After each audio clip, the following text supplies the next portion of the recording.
Anything jumping out to you of a unique nature from a gambling perspective about the AFC or the NFC championship games right now as we are speaking on Thursday afternoon? The absolute latest data, and I am looking at it right now, is that you can get the Bengals as a 7-point underdog. That is stuck right there against the Chiefs. Over under right around 54.5.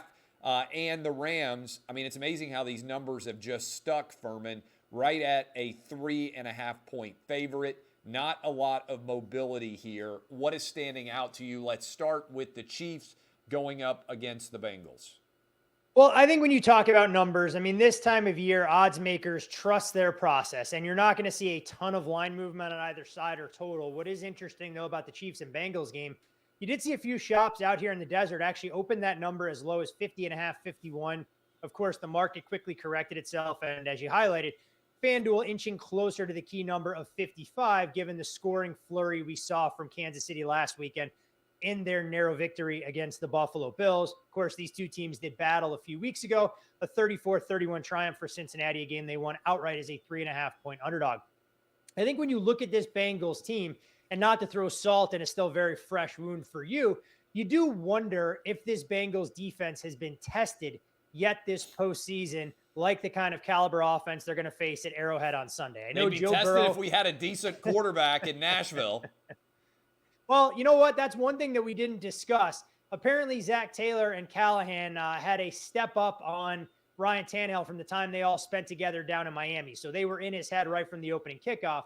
And as we know, it didn't quite work out so well for the boys in Nashville. But when you look at Joe Burrow, I mean, what he's been able to do for the much maligned franchise is nothing short of incredible. I mean, this is a team that won 6 games over its last 2 years combined. And you look at where they are now, 1 game away from going to play for the biggest trophy in the National Football League. But I think their defense is going to be tested, unlike we've seen so far. I mean, Tennessee had countless opportunities, even for as poorly as they played offensively, to kind of put the Bengals away. You look at the Raiders the week before. Derek Carr was unable to get this team going, but both were able to run the ball extremely effectively for large stretches. So when I look at Kansas City, I think they're going to be able to move it up and down the field. Patrick Mahomes showed us last week, without the luxury of a deep ball in the arsenal, that they could be methodical against Buffalo. You saw everybody get involved. I mean, Travis Kelce and Tyreek Hill, banner days from the two of those guys, but they weren't the only ones. It was Clyde Edwards-Helaire. It was Jerick McKinnon. It was Mahomes utilizing his legs, Mecole Hardman. I mean, you name it, the list goes on and on. And when I look at Cincinnati, despite Joe Burrow saying that he's played in environments that'll be just as loud as Arrowhead, that won't be lost on the Chiefs fans. They're going to ratchet things up even further. And while it may not be going into Kyle Field as a member of LSU or some of the other bigger venues that you're going to see throughout the SEC, this is going to be a different animal with a lot more on the line. I just don't think the Bengals have the firepower to stay in this one from start to finish. I worry about their ability to hold up defensively, and I think the Chiefs can go comfortably over their team total that's posted at 31 at FanDuel. That would probably be the best way for me to bet this game, either side or total. I'm on the Chiefs, too. I will defend Joe Burrow. I like the Chiefs minus the 7. And I will defend Joe Burrow, however. I've been to, this, Furman, every major SEC football venue. I've been to every SEC football venue. And I've been to a lot of big college football stadiums in general.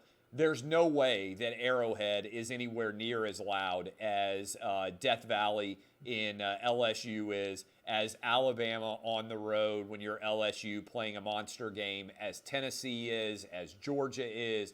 I mean, these are big, loud, massive stadiums filled significantly with tens of thousands of drunk college kids, which is a different caliber of noise than tens of thousands of drunk old people, just to be frank. And so the college football stadiums are louder and wilder and more ruckus in general. Now, is there any impact in your mind, Furman? We saw these two teams play in the next to last weekend. I guess it would now be, week 17 of the NFL season. There are 18 regular season weeks now as opposed to 17. So the next to last week, the Bengals came back from a double-digit deficit, kicked a field goal to win on the final play of the game. Any lasting impact from that game, and are you nervous and or concerned at all about the Chiefs secondary, given the fact that Jamar Chase ate them alive last time, and they're a little bit wobbly in terms of injuries? We saw what Gabriel Davis was able to do, 4 touchdowns, over 200 yards receiving. just picking them apart last weekend as well at Arrowhead. Yeah, I mean, I think, Kansas City losing that game the way they did to Cincinnati, and to your point, squandering a 28-10 lead at one point, will have the Chiefs' undivided attention. Whereas if they hadn't played the Bengals earlier and been saddled with a loss, you could make the case that Kansas City trying to replicate the level of emotion we saw last week against the Buffalo Bills would be hard to do. So I do think Kansas City, specifically on the defensive side, has to come up with a more unique game plan to neutralize Jamar Chase. Now, for the Chiefs, I do expect Tyrann Mathieu to be out there. All signs point to him clearing concussion protocol and being available, which will be a key cog to your point, because Gabriel Davis was able to operate over the top and Kansas City had no answers, with Daniel Sorensen logging his highest snap counts is, I think, week 4, week 5. The Chiefs will also get Rashad Fenton back in the fold. He missed the first 2 games of the playoffs dealing with a back injury. So this will be a Chiefs team that'll be as healthy defensively as they've been. And what I think you're going to see from Kansas City is an approach where they want to be aggressive to get after Joe Burrow, force him to hang onto the ball longer than he would like.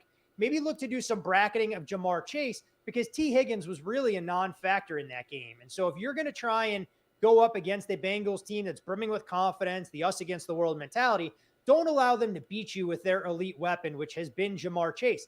To the Titans' credit, they found a way to bottle him up for extended stretches. I know he had the big bubble screen that went for 50 or 60 yards, but aside from that, it was more T. Higgins doing damage in the middle of the field. And I think Kansas City has more depth in their defensive backfield than what the Titans do, other than an elite cover corner and Christian Fulton. The difference being is the Titans were able to get pressure on Joe Burrow right from the opening kickoff to the tune of 9 sacks. So I think Kansas City will find some unique wrinkles here, whether it's forcing Joe Burrow to beat them with a short controlled passing game, but you can't give up the home runs over the top. I just think this will be Kansas City playing with a little bit more at stake, obviously, now than they were week 17. And knowing that they hung 28 points in the first half against the Bengals, you're not going to see them taking their foot off the accelerator. The one other thing that we saw in that first meeting, the Kansas City Chiefs, I believe, had a total of 4 penalties that extended Bengals drives, a couple of ticky-tack pass interference calls in the second half, that end-of-game sequence that was beyond bizarre that gave the Bengals multiple chances to kick the field goal, to bleed that clock down. This is an officiating crew that we're going to see that doesn't call a ton of penalties. I think they're going to let the guys play. And in my opinion, that really plays into the strength of Kansas City, both on the offensive and defensive side of the ball.